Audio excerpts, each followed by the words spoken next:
Bienvenue à tous ce matin, compris à nos frères qui sont avec nous en ligne. Ce matin, nous allons procéder par la proclamation de l'Évangile. C'est aussi une occasion pour nous d'entendre pour la énième fois l'Évangile de notre Seigneur Jésus-Christ. Mais aussi, ça va aider pour ceux qui enseignent de faire la différence entre la proclamation de l'Évangile et un enseignement, ou simplement une prédication qui serait peut-être dans le but d'édifier. Donc, je veux faire la proclamation de l'Évangile ce matin. Et lorsque je vais m'arrêter, je vais donner la possibilité à ceux qui ont des questions sur le contenu du message d'Évangile ou sur les différentes manières de présenter l'Évangile, de pouvoir poser des questions similaires. Alors, nous voulons accueillir ceux qui vont se joindre avec nous plus tard à travers les réseaux sociaux. Comme les frères a dit, nous devons disposer nos cœurs pour entendre le message de l'Évangile. Mais il faut savoir que pour croire au Seigneur Jésus-Christ, il faut que le Père nous le révèle dans notre cœur. Mais ne pensez pas que ça sera de manière miraculeuse, mais c'est en entendant le message de l'Évangile que la foi peut enclencher dans notre cœur, parce que la foi vient de ce qu'on entend, et ce qu'on entend vient de la parole de Christ. Alors, je vous invite de chercher dans votre Bible, prenez votre Bible. Nous allons aller dans Matthieu. Merci pour le frère Vito qui nous a dirigé dans la prière et aussi tous ces beaux cantiques que nous venons de chanter. Il a été dirigé par le frère Néant et nous avons loué Dieu. Alors, Matthieu 11, je vais lire ici. Matthieu chapitre 11.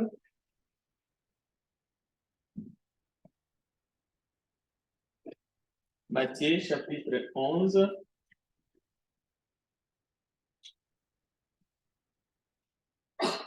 Nous allons commencer la lecture solennelle de la parole de Dieu à partir du verset 19. Nous lisons la parole de Dieu. Le Fils de l'homme est venu, mangeant et buvant. Ils disent, c'est un mangeur, un buveur, un ami des publicains et des gens de mauvaise vie. Mais la sagesse a été justifiée par ses œuvres. Alors il s'est mis à faire des reproches aux villes dans lesquelles avaient eu lieu la plupart de ces miracles, parce qu'elles ne s'étaient pas repenties. Malheur à toi, Chorazin, malheur à toi, Bethsaïda, car si les miracles qui ont été faits au milieu de vous avaient été faits dans Tyr et dans Sidon, il y a longtemps qu'elle se serait repentie en prenant les sacs et la cendre. C'est pourquoi je vous l'ai dit, au jour du jugement, Tyr et Sidon seront traités moins rigoureusement que vous. Et toi, Capernaum, seras-tu élevé jusqu'au ciel? Non. Tu seras abaissé jusqu'au séjour des morts. Car si les miracles qui ont été faits au milieu de toi avaient été faits dans Sodome, elles subsisteraient encore aujourd'hui. C'est pourquoi, je vous l'ai dit, au jour du jugement, le pays de Sodome sera traité moins rigoureusement que toi. En ces temps-là, Jésus prit la parole et dit, je te loue, Père, Seigneur du ciel et de la terre, de ce que tu as caché ces choses aux sages et aux intelligents, et de ce que tu les as révélées aux enfants. Oui, Père, je te loue de ce que tu l'as voulu ainsi. Toutes choses m'ont été données par mon Père, et personne ne connaît le Fils si ce n'est le Père. Personne non plus ne connaît le Père si ce n'est le Fils et celui à qui le Fils veut le révéler. Venez à moi, vous tous qui êtes fatigués et chargés, et je vous donnerai du repos. Prenez mon joug sur vous et recevez mes instructions, car je suis doux et humble de cœur, et vous trouverez du repos pour vos âmes, car mon joug est doux et mon fardeau léger. L'évangile de Christ d'entrée ne fait point d'acception de personne. Cela veut dire, c'est un message de paix, c'est un message de joie, c'est un message de vie, mais qui s'adresse à toute personne vivante sur la terre, quelle que soit son origine. Homme ou femme, jeune, personne âgée, l'évangile s'adresse à nous. Mais le but de l'évangile, c'est d'abord la mission de Christ qui est venu dans ce monde pour venir sauver le pécheur que nous sommes. Parce que la parole de Dieu déclare, tous ont péché et sont privés de la gloire de Dieu. Donc, il faut faire très attention, mais il ne faut pas compter sur les hommes. Peu importe ce que les gens disent et pensent autour de vous, dans ce monde, peu importe les pronostics que les gens du monde peuvent dire à ton sujet ou au sujet des gens de ce monde, les humains n'ont pas toutes les réponses, pour ne pas dire les humains n'ont pas de réponse aux vrais problèmes de l'humanité. Même s'ils prétendent les avoir, mais ils n'en ont pas. C'est pour cela que ce message s'adresse à chaque individu, le message de l'évangile de Christ. Indépendamment des pays où tu te retrouves ce matin.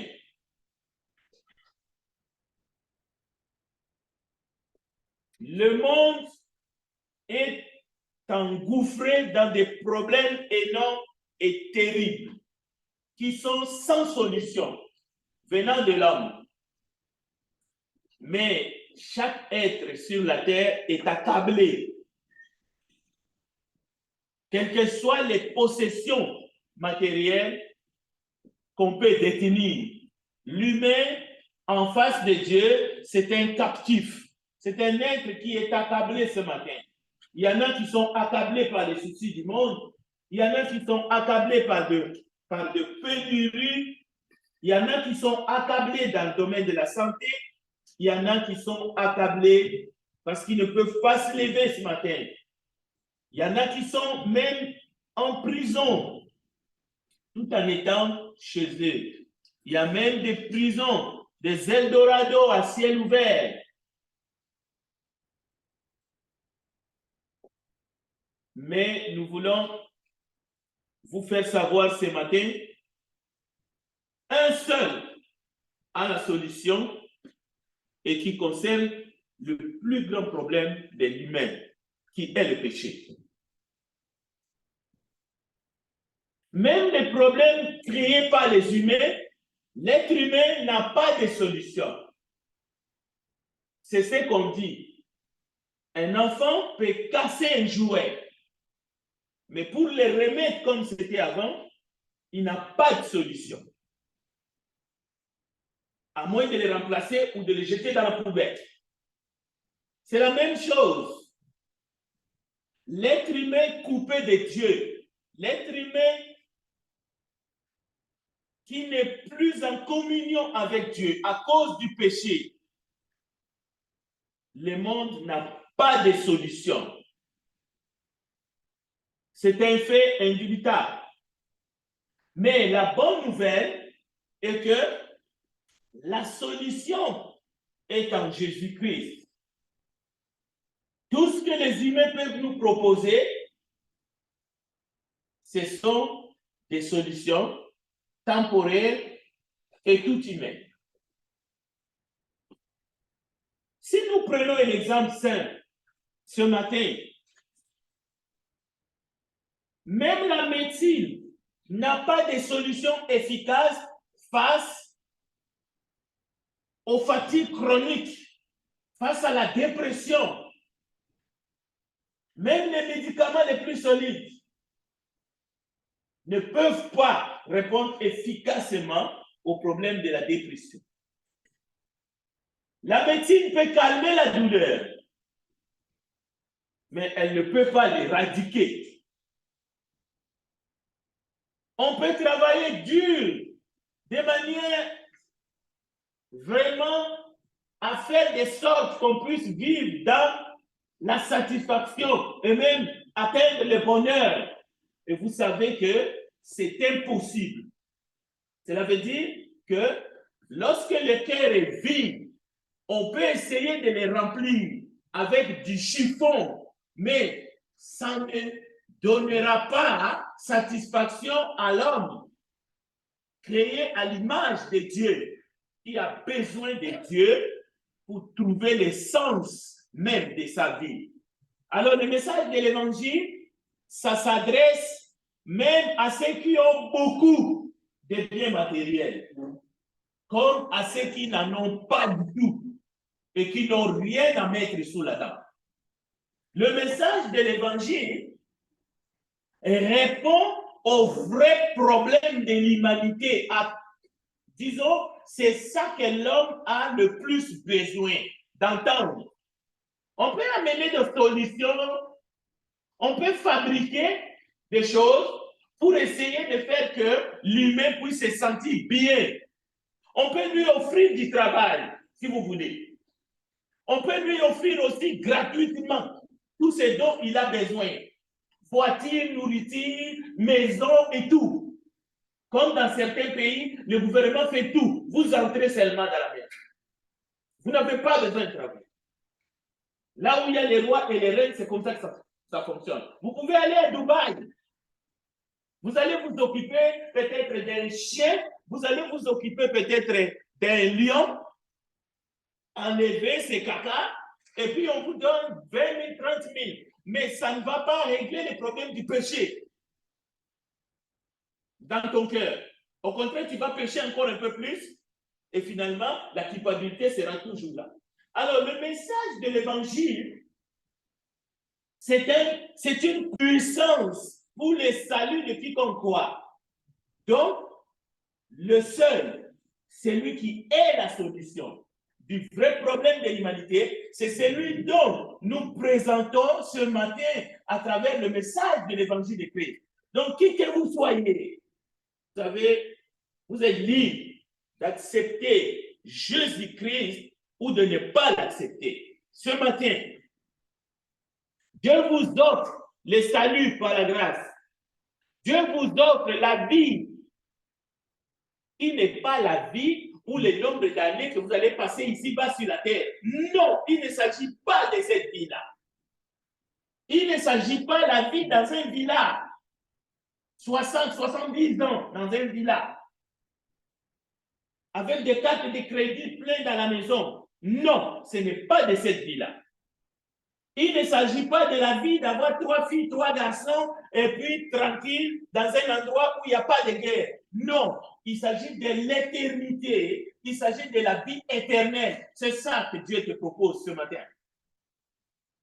Mais ce n'est pas seulement cette vie éternelle que Dieu te propose d'abord, mais il te propose le pardon de tes péchés. Parce que nous avons tous péché. Et pour saisir ces messages, répondre convenablement, c'est-à-dire, il ne faut plus écouter le faux évangile, viens tel que tu es. Non, non, non, non, non, non, non. Le message de l'évangile commence par répandez-vous. Cela ne veut pas dire que tu vas te sauver toi-même. Non, tu ne peux pas te sauver toi-même. Personne ne peut se sauver lui-même, c'est impossible. Mais le message commence par répands-toi. Tu dois te repentir. Tu dois prendre la décision au moins de changer de direction. Tu dois te frapper la poitrine parce que tu vas voir celui qui a été crucifié à ta place sur la croix. Et cela doit te faire mal. Tu vas regretter les offenses que tu as portées contre le Dieu saint qui t'a créé, selon son image et selon sa ressemblance. Donc, l'évangile commence par la décision de se repentir de ses péchés, de changer la direction et de croire à celui qui a été crucifié sur la croix pour nos péchés. Donc, ce matin, le message de l'évangile que nous entendons, que le monde a besoin d'écouter, la voici, la voilà. Seul Jésus peut te sauver de tes péchés. Et lui, il dit, venez à moi. Cela veut dire, venez à lui. Ce n'est pas vers une organisation que vous vous dirigez. Jésus ne t'appelle pas pour adhérer à une religion quelconque. Il te dit, venez à moi. C'est une relation qu'il veut établir avec toi. Voilà l'appel